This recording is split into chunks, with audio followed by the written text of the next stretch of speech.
Ça, c'est notre banque de graines. Ça sent la verdure, je trouve. Encore un peu? Je crois que ça suffit là. Stop. Attention. C'est moulu très fin. Ça sent plus fort là. Ça sent un peu le cannabis, non? Il y a une vingtaine d'années, on se serait fait coffrer pour une activité pareille. À l'époque, la matière première du lait végétal que nous fabriquons là était encore interdite. Nous allons visiter aujourd'hui des installations de traitement des fibres naturelles et ce que nous préparons là, c'est un lait de graines de chanvre, c'est-à-dire de cannabis.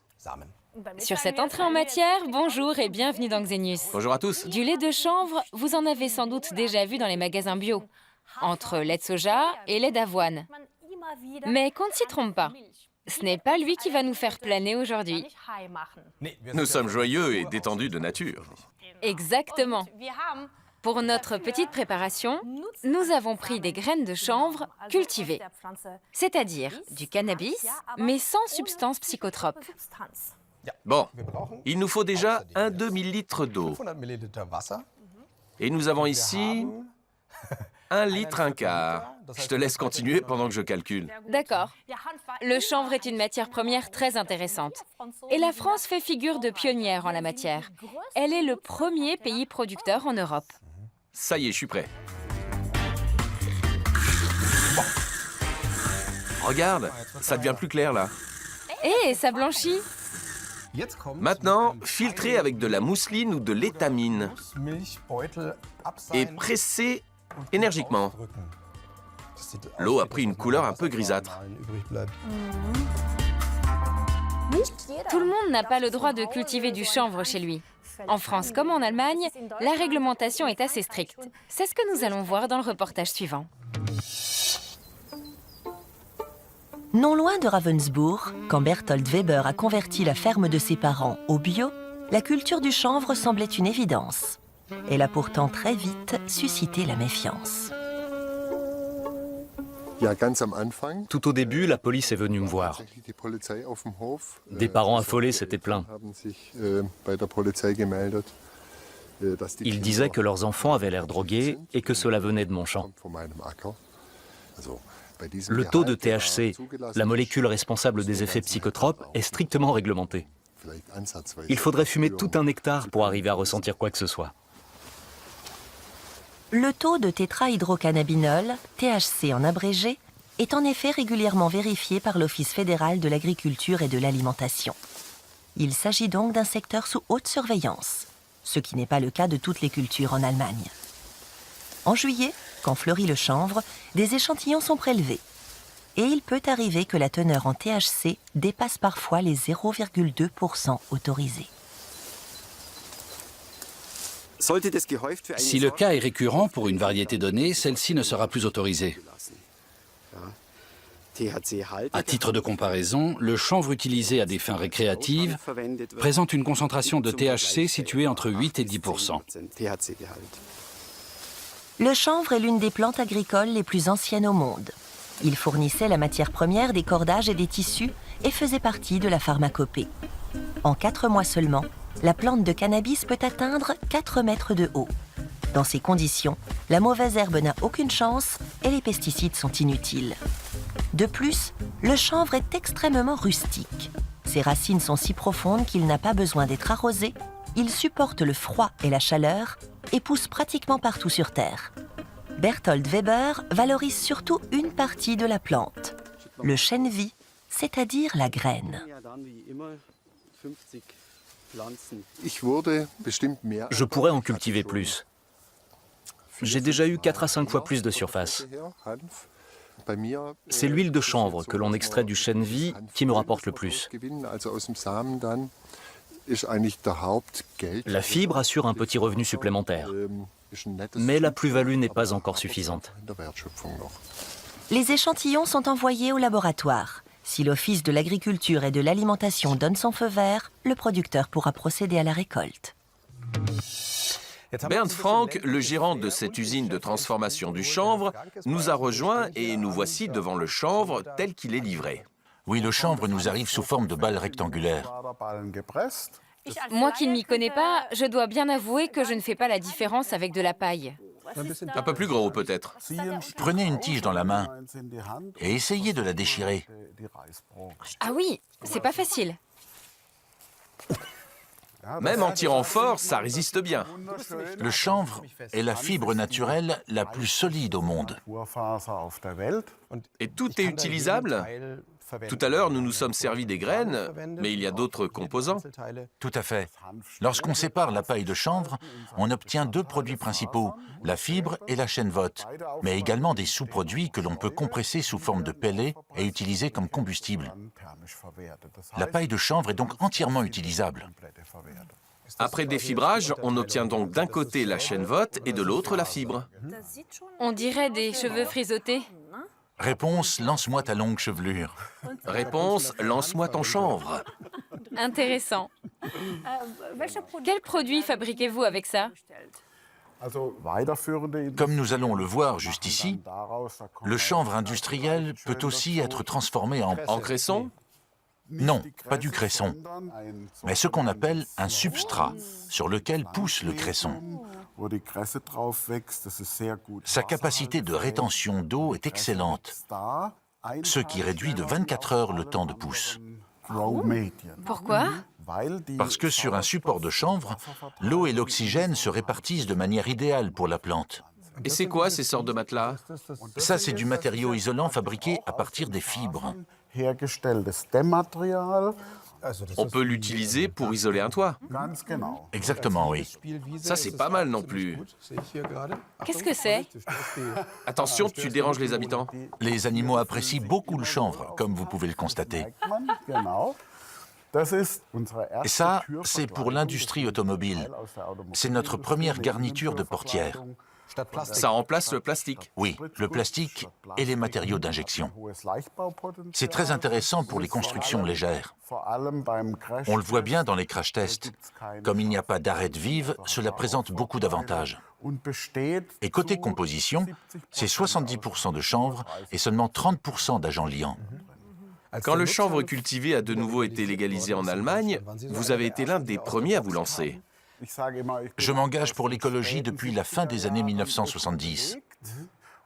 L'idée, c'était d'arriver à gagner de l'argent avec un projet écologiquement défendable.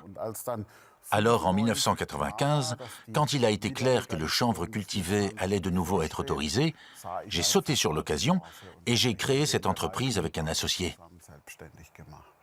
Il y a encore un autre produit là-bas. Qu'est-ce que c'est? On peut aller voir? Volontiers. C'est de la litière pour chat? Absolument. Mais pas seulement. C'est un produit constitué de chènevotte, la partie ligneuse du chanvre. Ça sent comme du bois. Tout à fait. Mais comme ça pousse en une centaine de jours, quand on l'examine au microscope, on constate une structure très poreuse. Il possède donc une grande capacité d'absorption. Ce serait parfait pour les lapins de mes enfants. Pour les lapins, les cochons d'Inde, les gens qui élèvent des tortues nous en prennent aussi. Mais c'est surtout employé pour les grands animaux, notamment les chevaux. Cela dit, la chènevotte n'est pas utilisée uniquement pour la litière, mais aussi pour d'autres produits, comme ce genre de plaques par exemple. En guise de plaque de plâtre? D'agglomérés, oui. L'avantage, c'est que c'est plus léger. C'est un matériau à très gros potentiel pour les structures légères des foires et expositions. Laissons là l'univers du chanvre industriel, cultivé pour ses fibres et ses graines, pour passer au chanvre à forte teneur en THC, le cannabis. Nous n'allons pas parler de ses effets psychotropes, mais de ses vertus thérapeutiques. Depuis son autorisation en Allemagne en 2017, le cannabis médical fait encore débat, notamment parce que son efficacité reste assez aléatoire. Du cannabis sur ordonnance, 5 grammes par jour. Telle est la dose nécessaire à Michael Outrum pour venir à bout de ses douleurs.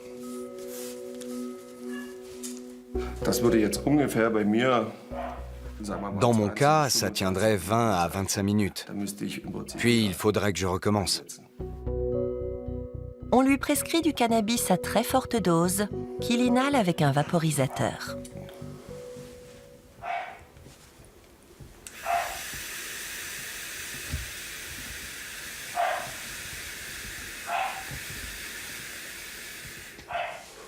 Michael a derrière lui un long parcours médical.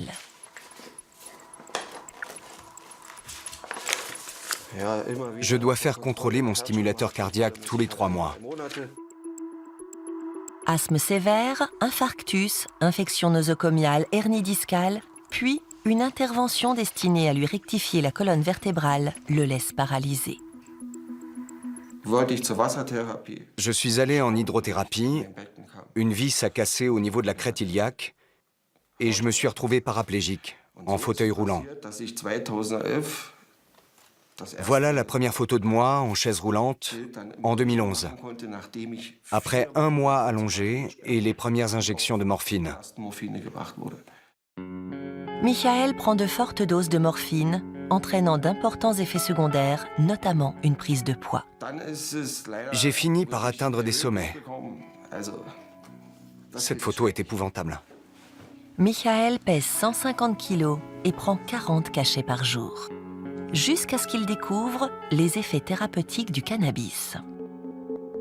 Les principales substances contenues dans le cannabis sont le THC, tétrahydrocannabinol, et le CBD, cannabidiol. Le THC se fixe sur certains récepteurs à travers tout le corps, dans le cerveau, les reins et l'intestin par exemple. Il a un effet psychoactif, mais aussi antalgique. Le CBD, qui n'est pas psychoactif, a notamment un effet anti-inflammatoire. Le mécanisme n'est pas encore clairement élucidé. Thomas Tölle prescrit depuis longtemps déjà du cannabis à des patients souffrant de douleurs chroniques, mais ne veut pas donner trop d'espoir. Jusqu'à présent, aucune étude n'a mis en évidence un succès éclatant et systématique du cannabis. Pour un scientifique, c'est très stimulant de trouver une nouvelle molécule qui agit dans le cerveau là où siège la douleur. Puis vient la déception. Moi, j'ai été déçu quand des patients auxquels j'en avais prescrit ont fini par me dire qu'en fait, cela ne les soulageait pas. Il y a 3 ans, Michael, ayant obtenu une autorisation spéciale, prend du cannabis pour la première fois, contre les insomnies, autre effet secondaire de son traitement. Je me suis installé, j'ai tiré une bouffée, puis une seconde. Je suis allé me coucher et je me suis endormi. Et je me suis réveillé, je n'oublierai jamais ça, 5 heures plus tard. Non seulement Michael retrouve le sommeil, mais peu à peu, ses douleurs s'estompent. Et grâce à un neurostimulateur, il peut de nouveau marcher. Pour lui, le cannabis est un succès. Au bout du compte, en 2016, je suis arrivé à arrêter tous les médicaments. Je prends ces 5 grammes par jour, mais je revis. Je me conduis normalement. Je ne suis pas dans un état second. Je ne suis plus, si je puis dire, une pharmacie ambulante.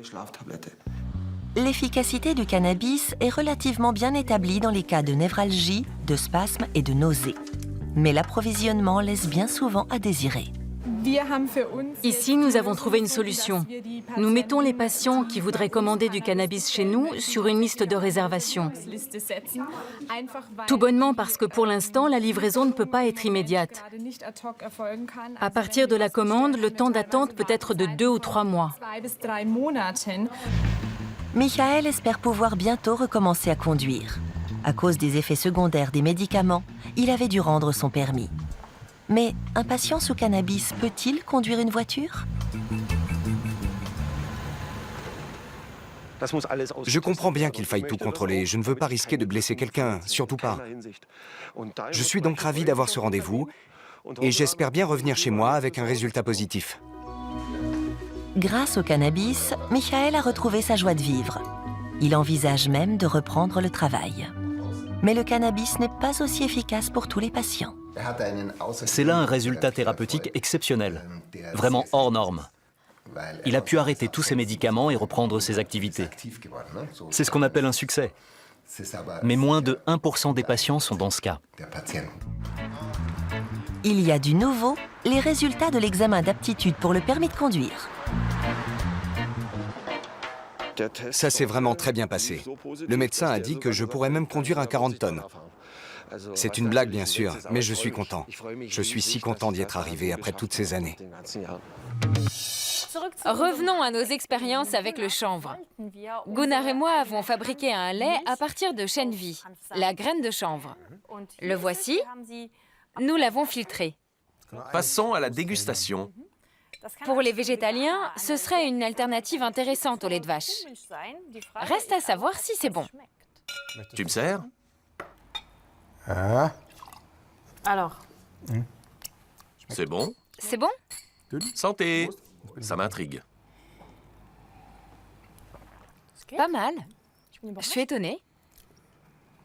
Ça a plus le goût d'eau que de lait, parce qu'il n'y a pas de graisse. C'est très léger et pas amer du tout. Un peu, mais pas beaucoup. Ça va. Quels sont les autres produits élaborés à partir du chanvre? Nous avons ici l'huile de chènevis qu'on fabrique à partir des graines pressées. L'huile de chènevis présente une composition équilibrée de différents acides gras. J'aime pas ça. J'en ai peut-être trop mis. Moi, je trouve ça pas mal du tout. Du point de vue physiologie nutritionnelle, la composition est formidable. Il y a des acides gras oméga 3 et oméga 6, et notamment de l'acide gamma-linolénique, présent uniquement dans la bourrache et l'onagre. On l'utilise en application cutanée. L'onagre permet de soigner l'eczéma, non? Tout à fait. C'est très efficace contre ce type de pathologie. Oui, moi je l'utiliserais aussi plutôt comme ça. En usage externe. Son goût, en revanche, ne fait pas l'unanimité. C'est quoi ça? La couleur est, comment dire, un peu agressive. C'est une pâte à tartiner à base de chènevis décortiquée. Il doit y avoir aussi de la betterave rouge, d'où la couleur. Ça a donc le goût de betterave? C'est sucré. Je trouve ça bon. C'est peut-être parce que j'ai faim. Pour résumer, qu'est-ce que l'industrie alimentaire utilise exactement? Rien que le chènevis? Le chènevis, si l'on table sur les lipides et les protéines, ou bien les feuilles de chanvre en infusion, par exemple. Le genre d'infusion qui détend, on va dire. Pour faire une infusion, il faut ébouillanter directement les feuilles de chanvre. On dirait de la camomille avec un rien de menthe poivrée, je trouve. Mais je n'ai pas un goût très développé. On peut ajouter des graines décortiquées dans le chocolat, Ça sent le chocolat. comme on ajoute des amandes ou des noisettes. Intéressant. Il y a quantité d'utilisation. Le chocolat serait ma préférée. Et ça? Qu'est-ce que c'est comme boisson? C'est le secret du jour. En mixant 1/3 de chènevis et 2/3 d'eau, on peut faire du tofu, tel quel, sans rien y ajouter. 1/4 d'heure de ce mélange au micro-ondes, au niveau le plus élevé, et vous avez du tofu. C'est aussi riche en protéines que les autres tofu? C'est riche en lipides et en protéines. J'utilise donc toute la gamme du chènevis, acides gras essentiels et protéines, en un seul produit, le tofu. Tu veux bien le mettre au micro-ondes? Et pendant ce temps, revenons au sujet du cannabis médical. Et voyons comment ça se passe en Israël, un pays qui utilise les vertus thérapeutiques du cannabis depuis 25 ans déjà. Notre voyage commence au centre de Tel Aviv. Ici se trouve, discrète mais sous bonne garde, la plus grande pharmacie de cannabis du pays. L'officine de Tikkun Olam est l'un des principaux producteurs en Israël. Jusqu'à 600 consommateurs viennent se fournir ici chaque jour. C'est pour mon père qui sort de chimiothérapie. J'en prends depuis 5 ans déjà. Avant, je pouvais à peine travailler. Israël compte 28 000 patients reconnus. Par rapport à sa population, c'est 15 fois plus qu'en Allemagne. L'approvisionnement, que ce soit ici sur place ou par la poste, est bien rodé. Les patients paient 320 shekels par mois, environ 80 €. quelle que soit la forme utilisée, tête, huile, capsule ou joint tout près, que vous ayez une ordonnance pour 20 ou 120 grammes, ce sera toujours le même prix. Dans une petite ville, nous accompagnons Inbal, qui est infirmière chez l'un des plus vieux patients sous cannabis en Israël. Dov a 92 ans. Avec sa femme Yuta, il habite une maison au nord de Tel Aviv.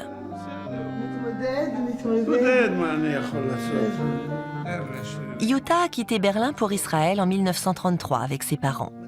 Dov a survécu aux horreurs du régime nazi en Slovaquie et il a émigré il y a 70 ans. Aujourd'hui, il souffre de douleurs diffuses et des traumatismes de la guerre. Plusieurs fois par jour, Yuta lui prépare ses inhalations de cannabis.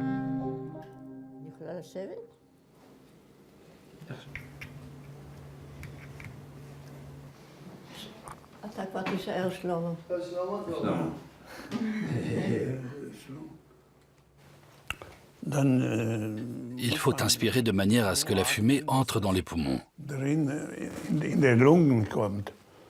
Il paraît que c'est sans danger. En tout cas, la fumée doit arriver dans les poumons pour que ce soit efficace. J'attends la vibration et je fais comme ça.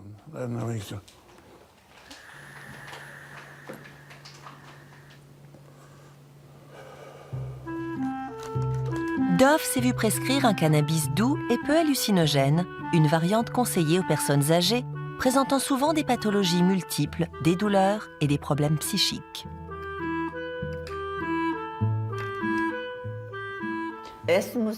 Il a déjà fallu le convaincre de prendre du cannabis. Ça n'a pas été facile, mais j'y suis arrivée.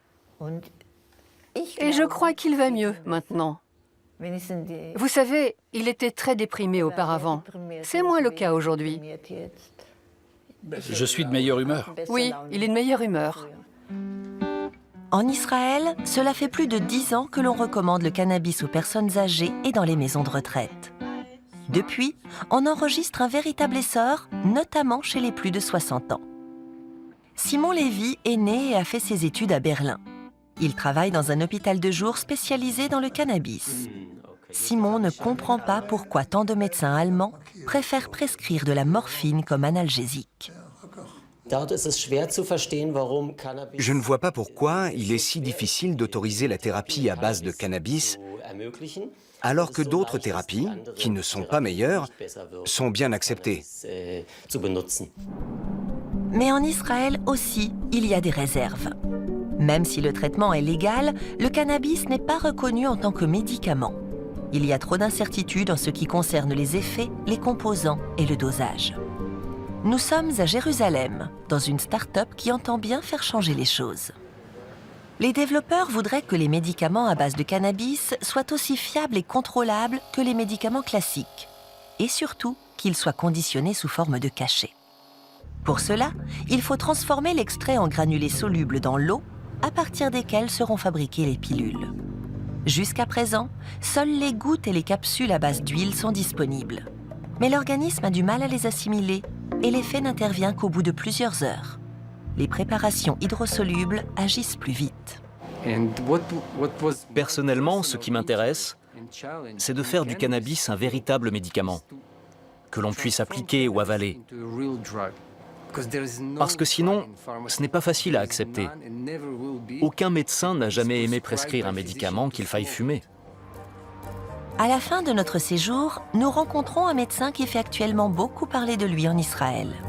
Adi Haran, du centre médical Shaare Zedek, cherche à prouver l'efficacité du cannabis sur les enfants autistes au moyen d'une étude de grande envergure. Nous savons que la plupart des enfants répondent au traitement pendant au moins l'un des cycles de soins.